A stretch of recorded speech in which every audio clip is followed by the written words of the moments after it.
Shalom, and welcome to Beholashon's first Lunar New Year Kabbalat Shabbat.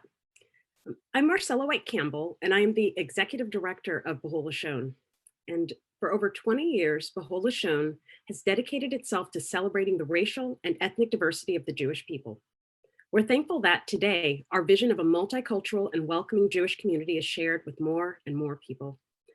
Today's event is a double celebration. First, we're welcoming the Lunar New Year with a Kabbalat Shabbat service that celebrates Asian American Jewish identity. Immediately after, we're celebrating Lunar, the Asian Jewish Film Project.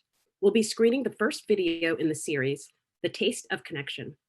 To learn more about Lunar and our upcoming events and programs, visit globaljews.org/lunar. A special thanks goes out to our co-hosts, 18 Doors, Free Synagogue of Flushing, the Marlene Meyerson JCC in Manhattan, Mitsui Collective, One Table, and Temple Sinai of Oakland. We're so grateful for their support. And last but not least, Beholashon is a not-for-profit. We can't do this important work without your help. To support Jewish diversity, please consider donating to us at www.globaljews.org/donate. And now, with no further ado, I'm passing the virtual microphone to Rabbi Jacqueline. Shabbat Shalom. Early Shabbat Shalom and Gungei Fa Choi. I'm Rabbi Jacqueline Mates-Muchin, the Senior Rabbi of Temple Sinai in Oakland.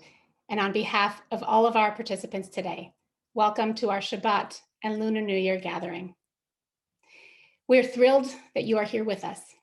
And in our time together, we'll sing a few songs from our Kabbalat Shabbat service, explore a little Torah, hear some of the diversity of our experiences with the Lunar New Year, and we'll have the honor of being a part of the premiere of the first video in the video series entitled Lunar, the Jewish Asian Film Project that Marcella mentioned.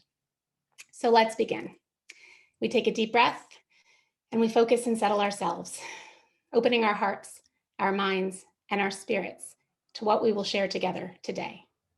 And I ask you please to sing aloud in your homes. The words that you will need to sing a little later are in the Siddur link in the chat and on the Facebook. We won't be able to hear each other, but by knowing that we are all here in real time, singing together, we build a web of connectivity and of strength. Davi. Thank you, Rabbi. Shabbat Shalom and Aonin Philo. That's Cantonese for Happy Yearly Ox. My name is Davi Cheng. My pronoun is she, her. I was born in Hong Kong and immigrated to the States with my family when I was a teenager. Now I live in LA. I am the graphic designer for Lunar, and I'm also the past president of the world first GBLTQ+ synagogue, Beth Chadashim. We're going to start with a nigun. Nigun in Hebrew means melody. It's a melody without words. We use music to help us set the tone and transport us from the everyday space into the Shabbat space. And tonight, in particular, we will be ushering not only Shabbat, but also a new year. And for many of us, it's the third new year that we're celebrating. So please sing along and let's celebrate together.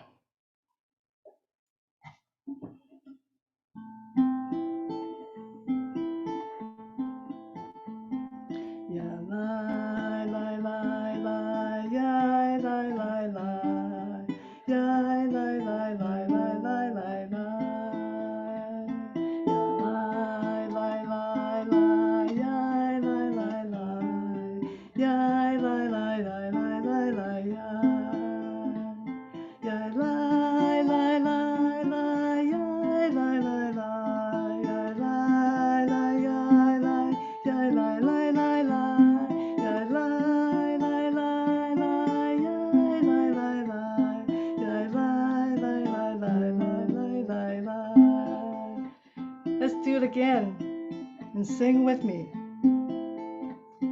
Ya la la la la ya la la la ya la la la la la la la ya la la la la ya la la la ya la la la la la la la la la la ya la la la ya la la ya la ya la la la la ya la la ya la ya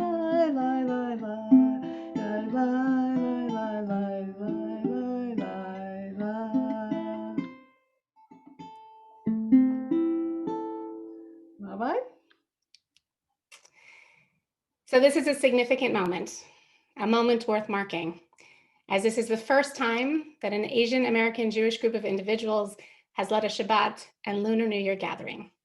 So we mark the significance of this time with a Shehecheyanu, a prayer we say the first time something happens, and a prayer we say in gratitude for the ability to experience it. So please join me in the Hebrew, and if you don't know the Hebrew, I'll offer a translation in English afterwards. And if you agree with the sentiment, please say Amen at the end, and it will count as a personal expression of gratitude and blessing. Baruch atah Adonai Eloheinu melech haolam, Shehecheyanu v'kiyamanu v'higiyanu lazman hazeh. Blessed are you, the eternal presence in the universe, for giving us life, for sustaining us, and for enabling us to reach this moment. Amen.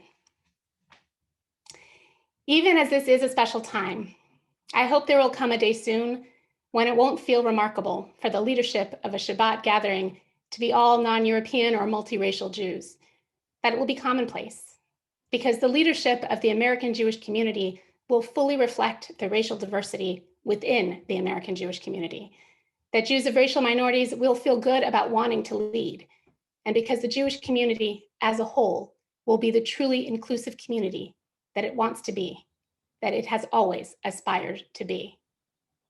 We see that aspiration in this week's Torah portion, Mishpatim. Twice, the portion speaks of the ger. In chapter 22 of Exodus, we read, "You shall not oppress the ger, for you were gerim in the land of Egypt." And a version is repeated in chapter 23. It says, "You shall not oppress the ger, for you know the feelings of the ger, having been gerim in the land of Egypt." So of course the question is, who is the ger? Most often the word ger is translated as stranger. Thus, you shall not oppress the stranger, for you were strangers. You know the feelings of the stranger, having been strangers in the land of Egypt. With this translation, it is a command to be kind to outsiders, especially when you are in the power position of choosing to oppress or not. But here's the problem with that interpretation. We weren't strangers in the land of Egypt. We weren't outsiders. We lived there for over 400 years. For 400 years, it was our only home, the only people, the only land we knew. We were not strangers there, but we were called strangers. We were made to feel separate and marginal. For 400 years, we were treated like outsiders. So if we are to be considered gerim when we are in Egypt, then gerim are those who are treated as if they are strangers, those who are treated as if they don't belong. The ger is not actually a stranger. They are those who have been deemed outsiders and strangers by other people. Now, there are two important facets to this commandment, and the message, I think, can be very personal. The first addresses us when we are in the position of choosing whether or not someone is the stranger. How do we decide who is an outsider to the community? We all have assumptions and categories in our minds, and based on those categories, we decide who is in and who is out. The more we assume they are like us, the easier it is to assume that someone is an insider. So when we see someone in a Jewish space who does not look like what we would expect them to look, we may decide they are outsiders. But our thinking doesn't mean they don't belong. It only means that we think they don't belong.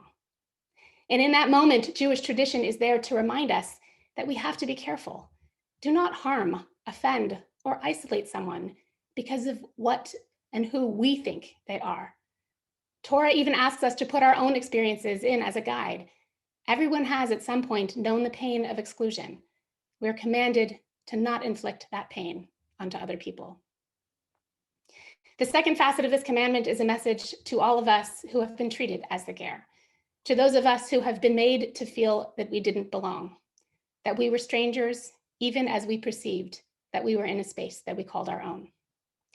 Because other people treat us like strangers doesn't mean that we are. Unfortunately, our ancestors internalized the message that even after 400 years, they remain strangers and outsiders in their home in Egypt. But we don't have to. Another's perception of us does not determine where we belong. We cannot be strangers when we claim who we are. As a Chinese Jew, I have lots of instances when others didn't think I belonged, and they let me know it. Most, if not all, Jews of racial minorities could share a story about being treated like a stranger in our own Jewish community. Inappropriate questions, bizarre presumptions, and in some cases, outright rejection. Yet over the years, I have seen a lot of positive and meaningful change. 25 years ago, I don't know that I could have imagined something like the Lunar Project with so many young Asian Jews participating. I don't know that I could have imagined a gathering like this. Certainly there are more Jews of racial minorities now than there used to be, but it isn't just the numbers that are changing. I also see a greater openness. An openness on behalf of Asian and Black and Latinx Jews who share their stories of who they are and how we understand our identities. And an openness by those who see themselves as a part of the racial majority to challenge their perceptions. I see a greater openness to looking for connections that go beyond race and speak to a deeper level to what it means to be Jewish. The more we share with each other, the less strange and unusual any of our stories will seem. And the more we incorporate the stories we hear into our understanding of who the American Jewish community is, the more we ensure that none of us will be made to feel like strangers in our own community. Now in Torah, a version of this command, "You shall not oppress the ger, for you were gerim in the land of Egypt," is found 36 times, the most often repeated mitzvah, which suggests two things. First, it is incredibly important, and so tradition emphasizes it. Second, it's hard. And it's something that we have to repeat because it is something we must be intentional about doing. It's an ongoing process of learning, dispelling assumptions, and realizing that new ones will form. It is repeated so many times because it is a continual way of being that takes effort and that takes practice. And we do it because in working to not make people into strangers, we come closer to the Jewish community that we have always aspired to be.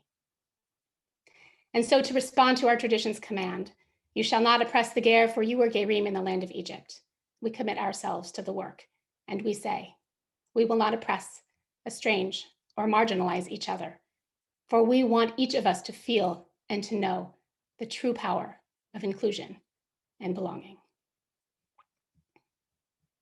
We will continue now with this traditional song that we sing on Friday evenings, Shalom Aleichem, wherein we invite angels to come to our homes and to bless us. Indeed, may we invite each other into our lives that we may be blessed with the richness and beauty of our stories and our experiences. Davi. Yashikoa, Rabbi. If you know the song, sing with me, please. Shalom Aleichem, Malachei Hasharetz, Malachei Elyon, Melech, Malachei Hamlachim, Hakadosh Baruch Hu. Shalom, Malachei Hashalom, Malachei Elyon, Melech, Malachei Hamlachim, Hakadosh Baruch Hu. Shalom Aleichem, Malachei Hasharetz, Malachei Elyon, Melech, Malachei Hashalom, Magadosh Baruch Hu. Bahunina Shalom, Malachei Hashalom, Malachei Elyon, Melech, Malachei Hamlachim, Hakadosh Baruch Hu. Chechem la Shalom, Malachei Hashalom, Malachei Elyon, Melech, Malachei Hamlachim, Hakadosh Baruch Hu. Shalom Aleichem, Malachei Hasaretz, Malachei Elyon, Melech, Malachei Hamlachim, Hakadosh Baruch Hu.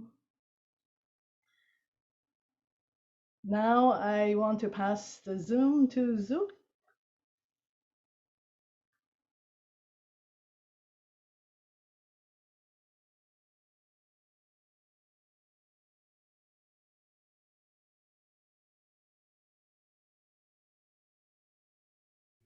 Souks, you're going to have to unmute yourself. Sorry.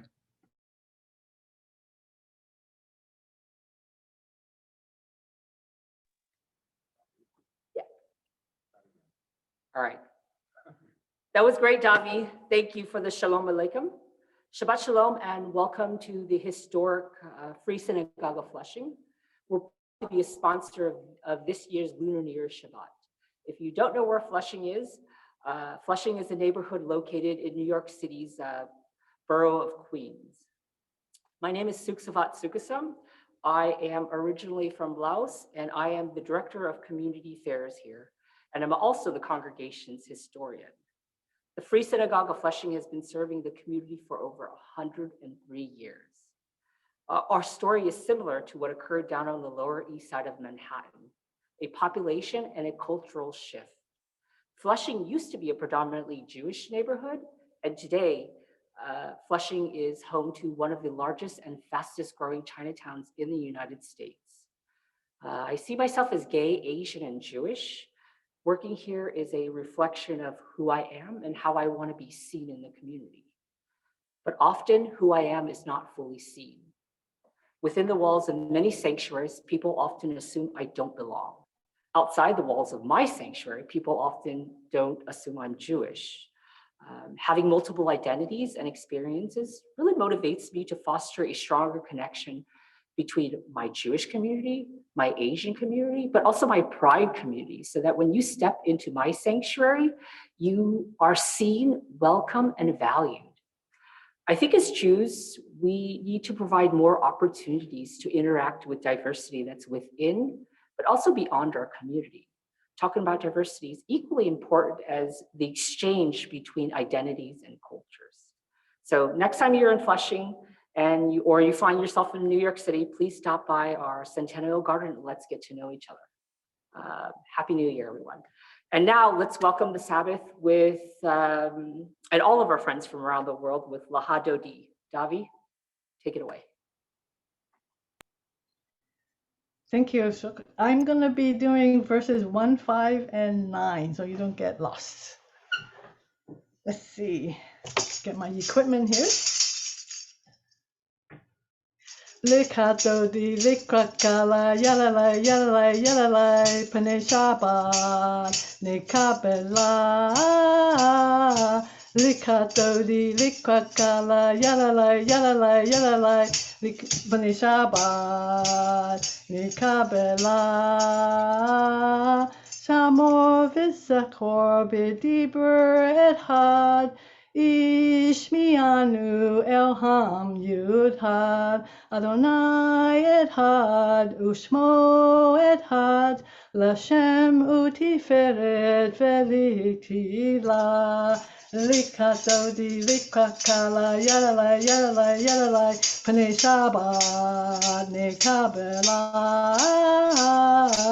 Lecha Dodi, Lecha Kala, Yalalai, Yalalai, Yalalai, Panei Shabbat, Nekabela. Hitoreri, Hitoreri, Kiva Ore, Kumi Ori, Uri, Uri, Shir Daberi, Kavo Adonai, Allah Yikivla, Lecha Dodi, Lecha Kala, Yalalai, Yalalai, Yalalai, Panei Shabbat, Nekabela. Lecha Dodi, Lecha Kala, Yalalai, Yalalai, Yalalai, Panei Shabbat, Nekabela. Boi v'shalom, Eiter bala, Gam b'simcha u'tzachala, Toch emuni am segula, Boi chala, Lecha Dodi, Lecha Kala, Yalalai, Yalalai, Yalalai, Panei Shabbat, Nekabela. Lecha Dodi, Lecha Kala, Yalalai, Yalalai, Yalalai, Panei Shabbat, Nekabela. Let's see. Now I'm going to introduce you to, I'll pass the mic to Jenni and Jen, the two co-creators of the Lunar Asian Jewish Film Project. Hello, thank you, Davi, for introducing us.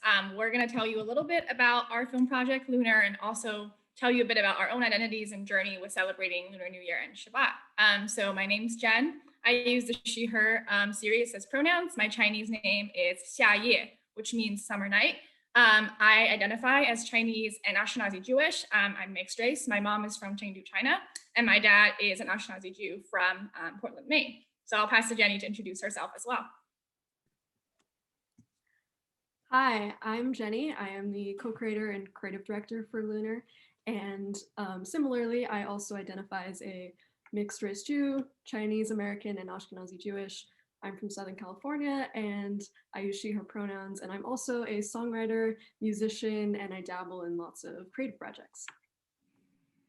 Yeah, so Lunar New Year is a really, really special time. So I grew up actually in Guangzhou, China, and so it was a huge affair every single year. Whether I was with family, friends, or traveling abroad with immediate family, we always mark the occasion. So first, I want to teach you a few blessings, I guess would be the closest translation that you say on Lunar New Year to your elders and to your friends, just whoever. The first one is 春节快乐, which means Happy Spring Festival. The second is 万事如意, which means everything goes according to your wishes. It would be a rough translation. The third is 大吉大利, which is good fortune and luck. And then the last one is 恭喜发财, which has already been said a few times in the service, but it's basically, make a lot of money and congratulations, you made it another year. So I had a lot of sort of rituals with my parents, mostly my mother because she is the Chinese one growing up. One of the big ones was every New Year, we would go to the market and get a new kumquat tree. So the kumquat fruit is a citrus that's very sour and very small. It's not as pleasant to taste, but it does symbolize good luck. So that's what we did every year with my mom. We would get a new kumquat tree for our garden. Some of the other traditions include hanging up door couplets, which are called 对联. And usually there are 7 words each on each side of your door and kind of symbolize the good wishes you have for the new year and for the future. And you often would also hang the character Fu upside down on the center of your door, which would roughly translate to Fu Dao, which is Fu upside down, but also the Fu has arrived. So those are some of the traditions. And of course, a big one is getting hongbao or red envelopes from your parents and your parents' friends and aunties and grandmas, just everyone, if you're a kid, just giving you lots of money. So it's great. And of course, we all wore red today, and that's another tradition. So these are some of the traditions that I grew up with every single year. So I feel very connected to my Chinese heritage as a result of these traditions and being able to spend this time, Lunar New Year, together with my family. But I also know that not all Chinese people and Asian Americans celebrate Lunar New Year. And so since this is also a celebration of all Asian American Jewish identity, I also just want to name that, even though this is a really meaningful holiday to me, it may not always be a source of connection for other folks.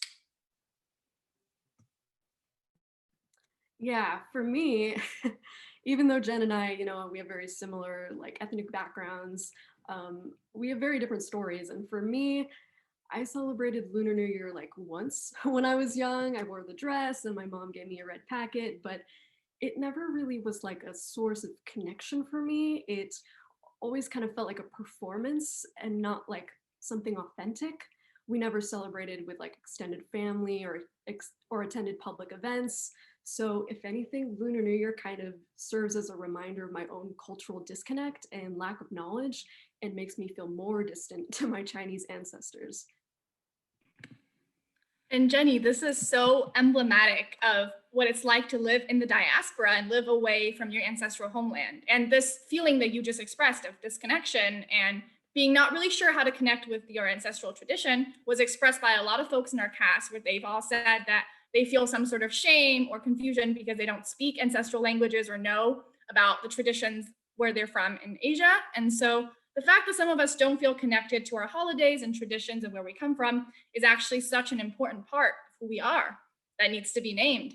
And this is actually exactly how I felt about being Jewish as well, as I have Jewish heritage, but I wasn't raised Jewish by my father, who is the Jewish one, and he didn't practice the religion, Judaism. So then I chose to reconnect with Judaism and Jewish ritual as an adult because I had this strong yearning to know where I came from. and what my ancestors went through. And so as I began to get to know the traditions and history of the Jewish culture, I often felt the sense of imposter or fraud syndrome because I didn't have the lifetime of experience of going to summer camps, Hebrew schools, shul growing up. And so I had to really overcome that to feel fully Jewish. And that's kind of where I'm at right now in my journey of reconnecting. So I photo here. I attended a Jewish preschool and temple when I was very young. It's a very dusty photo. I don't know if you can see the resemblance. I'm like 3 in this photo. And I'm wearing red in the photo. That's very cute. So yeah, I attended a Jewish preschool and temple when I was very young, but then my Jewish preschool closed shortly after I attended, and after it closed, I didn't really have much access to a Jewish community. So exploring my Jewish identity was pretty contained to like visiting my Jewish family, reading about the Holocaust, celebrating Hanukkah and Passover. And so even though I was very proud to be Jewish and I definitely like claimed it as part of my identity, I was afraid that I wasn't Jewish enough to be accepted into a Jewish community. And I also didn't really relate culturally to most of my Asian classmates. So I never really had a cultural community that I felt drawn to at all. And yet I was also pretty constantly othered for both being Asian and growing up in a very white, very Christian town. So now as an adult, Lunar has been such a catalyst for connection and community for me. There's just something so magical about meeting other Asian American Jews and being able to embrace both sides of my heritage at the same time and feel less alone. And this community for me has been a safe place where I can dig deeper and rediscover both my Jewish and Asian identity without feeling self-conscious about not being enough or not getting it right. And here I'm forging new traditions and finding new personal meaning. And I also do want to point out that my experience isn't everyone's. Many of our cast members are quite engaged in Jewish community and or Asian American community. But we're discovering is that a community like Lunar is so special no matter where you are in your journey with identity. That's so awesome, Jenni. I am so honored to be a part of your journey of, connecting and rediscovering your identity. And exactly right as what you said, like community is what I was searching for when I reached out to you to start the Lunar Project. And this has been incredibly fulfilling to just see how many people are feeling seen for the first time in a deep way, particularly because other Asian American Jews are telling their stories, and us as the leaders are members of the Asian American Jewish community as well. And we're helping to build the kind of representation that we want to see. Community to me is so core to who I am as a Jewish person. And my spiritual experiences as a Jewish person have often been in community with other Jews who also identify as people of color, so Jews of color. Lunar New Year is all about feeling the power of community as well. Just one instance I remember, I was traveling in Nepal with my family, so my mom, my aunt, and my cousin. And we were at a Chinese restaurant on Chinese New Year Eve. And even though we weren't in our home country, we were surrounded by people celebrating, people yelling boisterously to each other in Chinese, fighting over the bill at the end of the night, which is a very Chinese thing, in case you don't know. And then we all just ate so many dumplings. It was great. I was so full and so happy. And I felt so warm inside and welcomed in that moment. Even though I was in a foreign country and I'm half Chinese, I still felt like just fully a part of what we were doing and fully immersed in that experience. So that was really amazing. And every time I think about dumplings, I actually made dumplings last night. I just think about that moment where I felt like I really belonged with a Chinese community in Nepal. I love that. And now I'm hungry. Thank you, Jen. But I think you really nailed it with like how food is really such a way to connect with community. They're so intertwined, especially in our cultures. And for example, like even me, like not really having a culture and always yearning for a community, but not having it, even within my family, like with my sister, she and I have recently started, making matzo ball soup together. And it's like a small thing, but it means so much to me because it just always makes me feel super Jewish. It's just one of those things where I don't need to prove it. I just make the soup, I eat it, I enjoy the soup, and like it's not like I have to pass like a cultural test in order to do it. Like anyone can make soup and enjoy it, and I do it and I feel really Jewish, which is always a great feeling. And who doesn't love food, right? So that's why we chose food as the theme for our first episode called The Taste of Connection, which we are going to show in a second. And I also want to say, if you enjoy this episode, to stay updated with future episodes and more content, we would love if you would follow us on Instagram and Facebook at Asian.Jews and Twitter at Asian_Jews. So yeah, I'm really excited to be showing this video. We've all been working really hard on it, and I'm so proud of our whole team.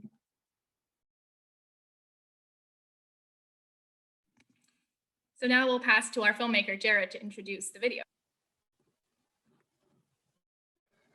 Hello, everyone. Happy New Year and Shabbat Shalom. I'm Jared Chiang-Zeizel. I go by he and him pronouns and I identify as mixed, Chinese American, Ashkenazi Jewish, and just a dusting of Swedish. I'm a filmmaker and writer working with the Lunar team. So I'm sure everyone watching this right now likes food. Obviously, it keeps us alive and takes away the pangs of hunger. But food is also what connects us. Food and eating together is the main event of many holidays. At the table, it's where we open up and we laugh and we argue and we're vulnerable and we express love. You know, it's where we cherish the people in our lives. To both Jews and Asian, food plays an important part in the celebration of our cultures. Both Jewish and Asian communities have been in a diaspora for hundreds to thousands of years, and food has served as a pivotal part in how we stay connected and sometimes reconnect to our roots and one another. So I'm very happy and honored to introduce this very first episode of Lunar, titled The Taste of Connection. Enjoy.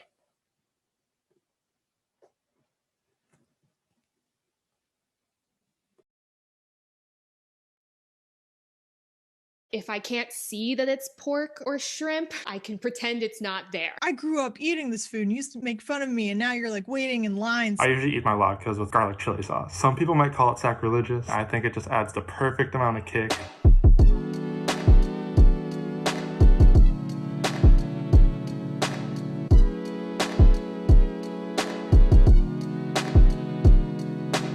Both sides of my family, food is a very big deal. You move somewhere and they come in with like bags upon bags of food. Both my grandmas on the Jewish side and the Thai side use food as a way to show their love. You just have to be constantly eating. There's always something on the table. My father, my grandfather, and my uncle are kosher caterers. Food was ingrained in my blood. One of the first things my mom did when she got married to my dad was she went to the bookstore and she bought a Jewish cookbook. I just remember going to Japan every year, just being excited about what I'd eat for every meal. Learning how to make babinka from my Auntie Novelle. Calling my dad on FaceTime and saying, okay, I don't know what you're in the middle of, but please put it aside. I need help to make some keema. Waking up in Thailand and my Chinese Thai grandmother walking in wearing this neon jumpsuit, a sweatband around her permed hair, and she's got a bag of sticky rice and a bag of bing. Sitting in the kitchen with my dad, and he would show that he would measure oil using half of the eggshell. Eating my mom's home-cooked meals, or when I went to Israel and ate Israeli food. When I bake challah on Fridays, there's these moments that just help me feel like, oh, I do have stake in Filipino identity and I do have stake in Jewish identity because these foods have meaning to me. These foods have memories to me. Growing up, we would eat Costa Rican food and Ashkenazi Jewish food, except for rice. Rice was always in a rice maker, white rice, not the toasted way. One night I would have matzo ball soup or some other Jewish dish, and the other night an Indonesian beef soup or something like that. Food kind of fills a void in my Asian cultural experience. Moving to Arkansas, there's such a tiny Asian community here, and then a tinier Filipino community. There wasn't like a Thai community center, there wasn't a Thai Buddhist temple. My aunt worked in Thai restaurants, so she brings food when she visited. It's strange that that's my most significant and long-lasting connection to Thai culture, because with Jewish culture, I've been much more enmeshed in Jewish communities. My personal connection is definitely more Jewish food. I grew up with it, my family cooks it. Chinese food, which is amazing cuisine. I did not really grow up with it. If I go to a Chinese restaurant, people talk to me in Mandarin and I always feel so bad because I have no idea what they're saying. The way I look does not really line up with how I was raised. When I feel that I need to prove my Jewishness, if I'm in like a really white Jewish space, something I can easily lean on and be like, this like bagel we're all eating at this potluck, I like this. I think that kind of comes from a sad place that I feel like I have to prove myself, but it has been a thing behind like, yes, I recognize this food. This is a clear indicator that I am Jewish enough. Also, I just love bagels. My family really didn't keep Shabbat, didn't really eat challah together. Most of my experiences with Jewish food came at Jewish summer camp, talking to some of my friends. They would talk about foods that are part, I guess, the Ashkenazi Jewish cuisine, and I had never heard of those foods before. Not knowing those sometimes made me feel like I'm not Jewish enough, like I would feel shame because I also had this mixed identity. At synagogue or a Jewish event, they have very European Ashkenazi Jewish food, and that doesn't always feel like home. When I've been able to find Indian restaurants that are kosher or these overlapping things that appeal to my identity, then I get really excited and I'm like, we all have to go there all the time.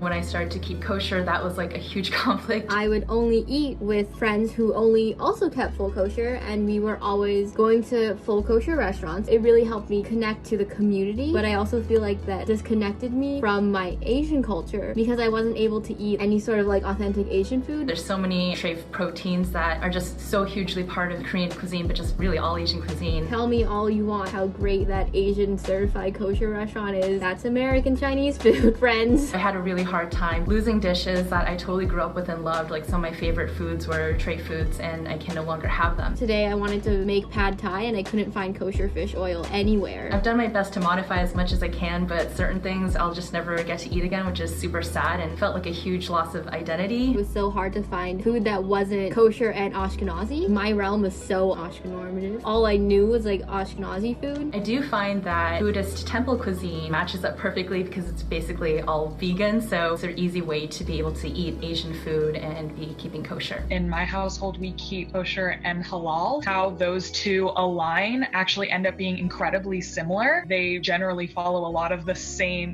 we don't eat this and we eat this way.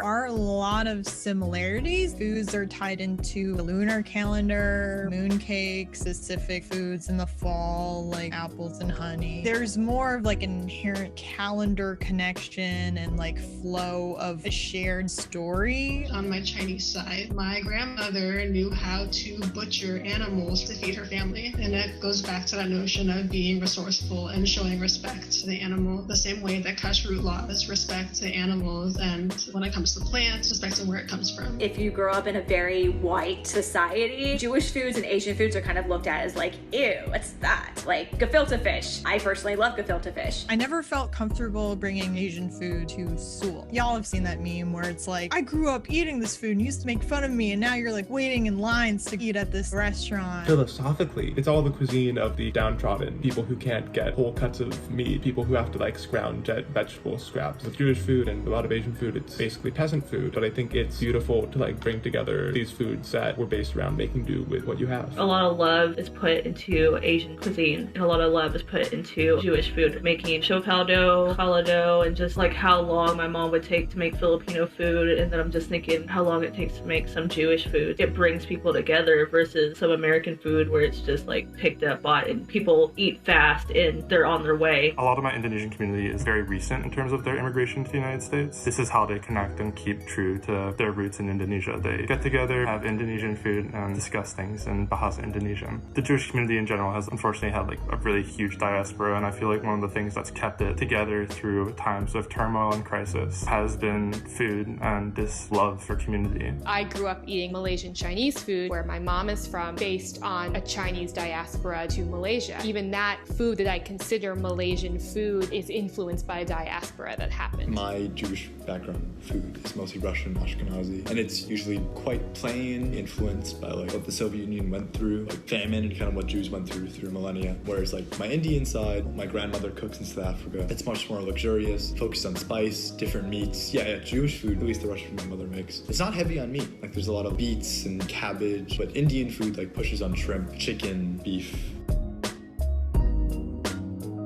One of my favorite scenes from The Marvelous Mrs. Maisel, which has some problematic things. I have a love-hate relationship with that show, but her wedding is catered by a Chinese restaurant, and she ends the wedding speech by saying, and by the way, there's pork and shrimp in the egg rolls, and everyone riots. It dates back to this generalization of Jewish people loving American Chinese food. Oh, Jewish people on Christmas go to a Chinese restaurant. And I was thinking, like, why is that? For one, in New York, Chinatown and the Lower East Side were bordering each other and people were constantly interacting. The The other thing is, as much as we think Asian food isn't kosher, generally Asian food doesn't cook with animal milk very often. So in a lot of ways, Chinese food was actually a restaurant where you could be sure that meat and milk weren't mixing in your food. There was also this kind of idea of like, if I can't see that it's pork or shrimp, I can pretend it's not there. Safe trafe, what they called it. Like, if it's in a wonton and I don't know what it is, it's fine. It's one of the earliest examples in American history of two cultures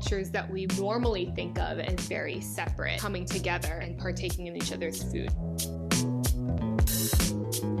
I actually think Jewish foods and Asian foods go very well together. I actually wrote an article for my magazine called Jews and Asians Go Together Like Peanut Butter and Jelly. It doesn't really matter where you're from. Jewish food is basically just taking the food of the region and making it kosher or symbolic. Like, this is now going to be the food you eat on Passover or something like that. Even though my family is not Jewish in India, there are Jews in India. You can have pakora on Hanukkah and it's not unheard of. That's really fun to break the stereotype of, you want Jewish food? Okay, it's a bagel. I grew up eating oshplo, and then I met somebody from Uzbekistan, and they were like, you know how to make that too? Yeah, our version is very similar. It's Asian food, but it's still Jewish food. My parents growing up, they always had this bottle of teriyaki marinade, and it was soy vey. It was a fusion marinade. I don't know how they found this, but they were like, it represents our family. Definitely thinking about soy vey as well. It's definitely a staple in our fridge. We really love soba noodles, udon, and anything buckwheat. It would be really cool if there was soba, udon, and like matzo ball soup. I would eat that up really quickly. Chicken broth seems to be a common denominator. Like a matzo ball soup broth could go really well with a huindun or like a wonton Chinese soup. I think it would be really interesting to do gefilte fish with like a Japanese sushi hand roll. We made hamantashen and it had ube jam in the center. It was the bomb. You have to try it. I haven't actually had this, but I was thinking it would be really awesome to do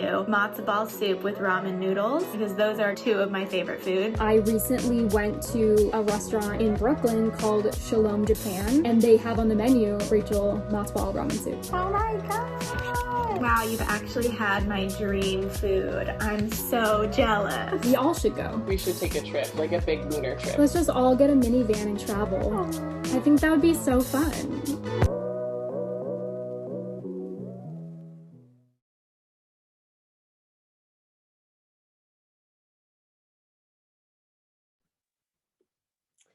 Thank you everyone for watching that. I'm watching all the comments. This is so fun. Yes, love soy vey. This is just really exciting, and I'm just so much enjoying being in virtual community with you all. This is an experience that like I've needed to have my whole life, but have never gotten the opportunity. So this is so exciting. And I really hope that you can take these feelings of community and togetherness and bring that to your Shabbat dinner tonight. So again, if you are interested in keeping up with the series, again, our Instagram and Facebook is @Asian.Jews and our Twitter is @Asian_Jews. And then we also will be airing all the videos on YouTube. So if you feel like seeing it again in 10 minutes, we will also be premiering it on our YouTube channel, which is linked, like if you look on our bio on Instagram and things like that, and I'll put it in the chat. So yeah, thank you so much, and Shabbat Shalom and Happy New Year. Jen, would you like to add anything? Yes, I would indeed like to add something. Thank you, Jenny, for plugging all of our social media handles. I hope you really enjoyed that video. It was my first time seeing the final cut, so it was so amazing hearing all those stories come to life, these diverse Asian American identities and cultures, as well as our experience with Jewishness. So if you like what you saw and you would like to continue to support our work, we can't do it without generous donors and community supporters like you. So if you'd like to donate to the project, please go to globaljews.org/lunar. So there you will see a little donate webpage handle, and you can donate there to the project and financially support the work of JOC creatives, JOC meaning Jews of Color creatives in the community. And thank you for coming to the Lunar New Year Kabbalat Shabbat. I wish you a wonderful Shabbat and start of the Lunar New Year. So, Niu Nian Kuai Le and Shabbat Shalom.